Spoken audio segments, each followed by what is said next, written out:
Welcome to the Life After Life podcast, where we explore our soul's physical and non-physical journey. I'm Majana. Let's discuss angels, guides, and loved ones from the other side. Hello, friends! So good to see you in my mind's eye. Thank you for tuning in. I appreciate you.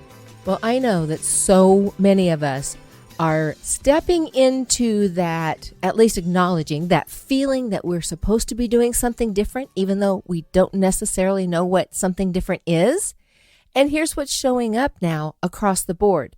All right, universe, I said okay, so now show me what I'm supposed to be doing. And you might tune in and get your own guidance or follow your heart and your passion, which is key right now, by the way. That's what all the soul teams are saying. What is your passion? You've been denying yourself too long. Step into it. But here's the catch. There always seems to be one of those, right?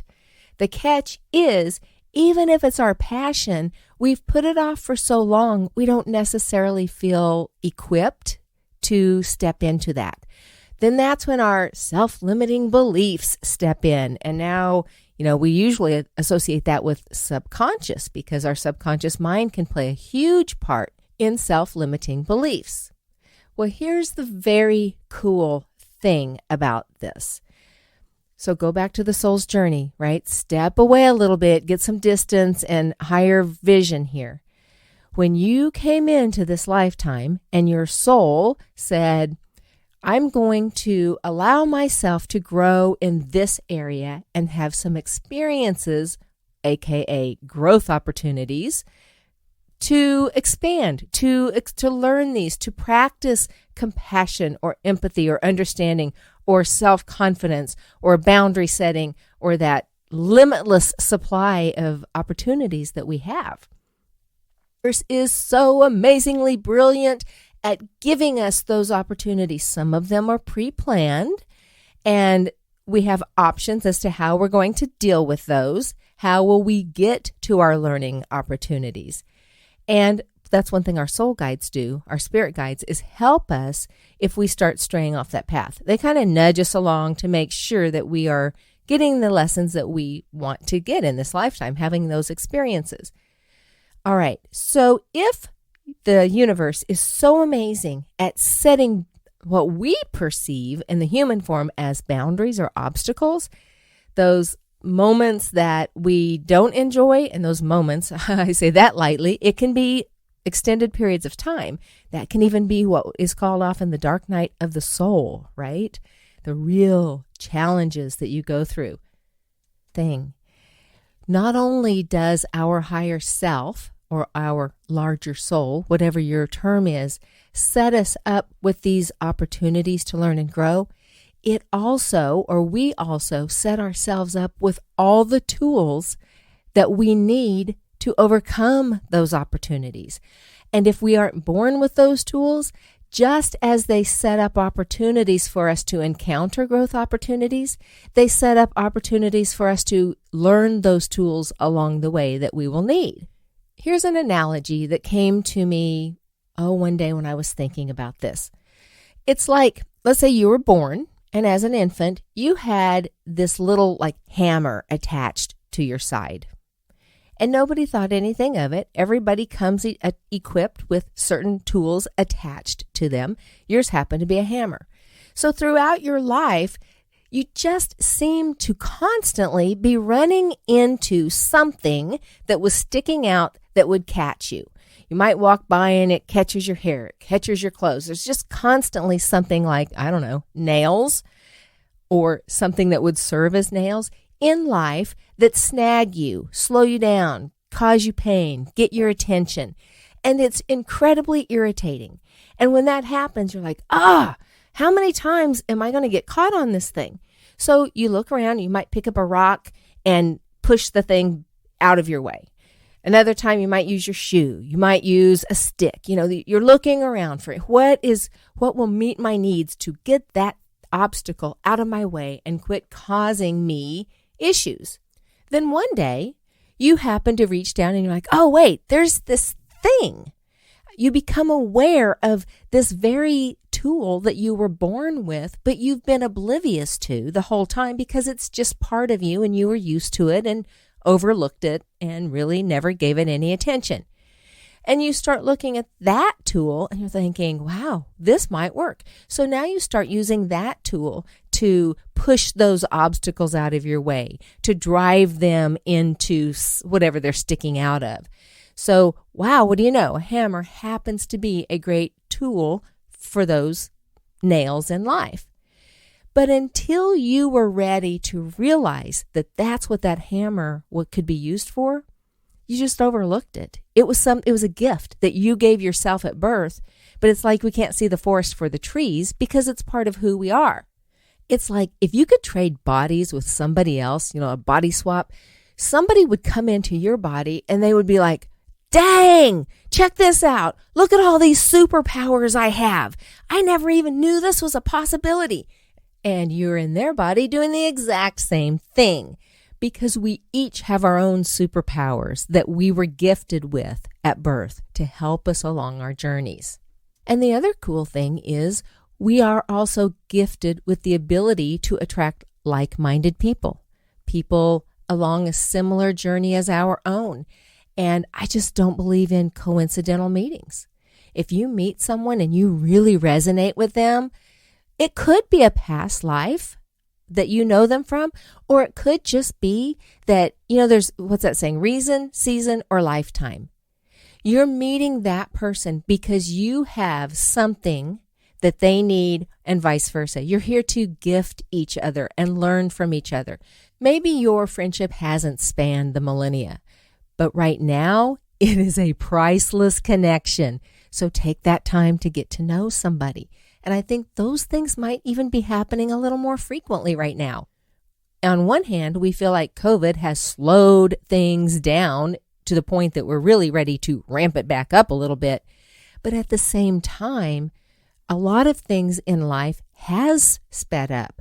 And I think that all of this, again, is beautifully orchestrated because we needed some downtime. We needed to get back in touch with ourselves and feel those nudgings that it's time to move on to something else. It's time to go to the next level. Is supporting us, as always, in bringing those people into our lives. So take note. It's very possible that we will be meeting like-minded people because it's time for us to up our game a little bit. And what we think of as the veil is thinning. So more and more people are expanding their awareness, working on their intuitive abilities. Even people who have never given this any credibility whatsoever, this is just woo-woo and all of the thoughts they had around it. Things are happening in their life that don't necessarily fit into their old paradigm, and so they're having to question it. They are getting some intuitive prompts that just can't be denied. They're actually feeling presences of their soul team that can't be denied. So the cool part of all this is just making new tools more accessible, more opportunities available for us to make connections and work on the gifts that we were given. We're learning to tune into our own gifts and see the trees in the forest. All right, so once you find these new tools, whether they are discovered by yourself or you learn them through interaction with others, you have to start practicing them. And practicing is the key word, right? Even though our energy level is increasing, our ability to connect on this higher level is increasing. It still takes practice because it's new territory. It's unfamiliar ground. So you need to be patient with that and build self-confidence. Trust, but build self-confidence. And this is where the whole self-limiting beliefs can come in too. So again, this is where some shadow work might be woven in. Why do I have these self-limiting beliefs? Why do I think I'm not good enough to do this? Let's look at it this way.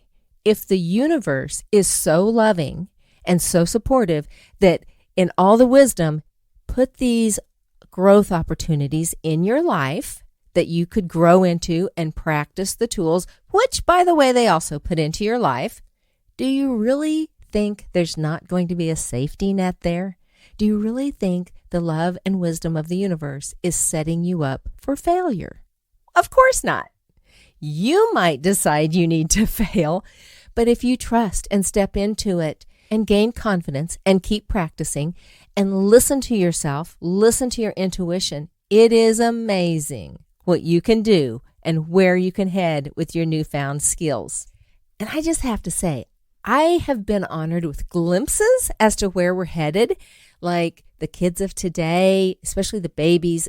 We're talking about, 20 years into the future now, but the amazing things that will be happening. I mean, yes, this happens every decade, and the farther out you go, the more radically things change, right? Especially around technology. So think about the jobs that were available now that were not even conceived of 10 and 20 years ago. So of course that's going to happen again in the future. But seriously, some of the visions that I get, some of the images are pretty, sci-fi. And my thinking is, all right, if I'm having to go through this piece of it, I really want to be here for that payoff because that's going to be phenomenal. All right, so then that led me thinking about where are we headed? And, when this whole shift started, I was really, really optimistic, thinking, okay, the whole globe is increasing its energy, its vibration level, which is true overall. I mean, there are pockets that maybe are more resistant, but humanity in general definitely is on the increase. What I, again, really didn't think about is that we don't necessarily all continue on this journey. There are people that are going to plateau, and I think we're hitting that first plateau already. We're there. That there are some people that are just like, okay, I'm done. I have increased my level of frequency, all that I'm going to for this lifetime. Soul predetermined this, and they're just going to stop. And there are people that will continue on that journey. So as wonderful as it would be for everybody to continue, I just don't think that's going to happen. So then it becomes, again, who are we responsible for? We can't control other people. We can only control ourselves. Which brought up a whole nother point for me. Control. Because we do often want to control at least aspects of, especially the people we love, and the people, our friends, the people we associate with, because when we see them do what we think is self-damaging behavior or not moving, not growing the way we think they should, we want to intervene. And we just can't do that. That's not what we're here for. And there are relationships and friendships that struggle because of that. That doesn't make it right or wrong. We're supporting each other on our journey regardless. But that has shown up pretty frequently as well when I'm working with people in sessions. There might be a significant other in their life in whatever capacity, and it's become a dysfunctional relationship. Maybe there's abuse or neglect or an addiction of whatever kind, and it might not even be anything that severe, but for one reason or another, somebody in the relationship often feels responsible for the other person's happiness. And I think when we've been with people for a while, we don't even realize that because we love them and we fall into this caring for them cycle, and it might become a codependency. It might become habit. And maybe this has been going on for quite some time and it was okay, but it's not okay now. The caregiver is now feeling trapped or used, or just feeling a lot of angst because they know they're supposed to be doing something different, but their love for that person or their sense of responsibility is holding them back. So the question is, are you personally responsible for someone else's happiness? Where is the line between enabling and empowering? And that sometimes is muddled, and that is showing up as you're each feeling pulled the other way. Because, if someone is really taking care of all of your needs and you don't have to be responsible or accountable or exert the energy or learn your life lessons, that's pretty dang easy. And it's hard to say, oh, no, let me change and do this for myself now. And sometimes they don't know how, or they think they don't know how. But refer back to the beginning here with the tool belt. They have the tools they need. And then on the other side, the person that's been the caregiver from love and kindness, supporting and taking care of this person, is now feeling really drawn to step into what they're really here for. Maybe up until this point, that's exactly what you were supposed to do. You were loving and giving and even selfless perhaps, and you put your own wants and needs and desires on the back burner because that was your agreement with this person. But now you're really feeling drawn, like, I need to do something else because it's time. This part of your soul's path is taking you elsewhere, and it's time for that person to become empowered. Now, please don't get me wrong. I'm not saying ditch your relationships. I'm not saying that at all. What I'm saying is honor your own spiritual tools and guidance. Honor what you're feeling. And if we all do that, remember there's no personal greater good.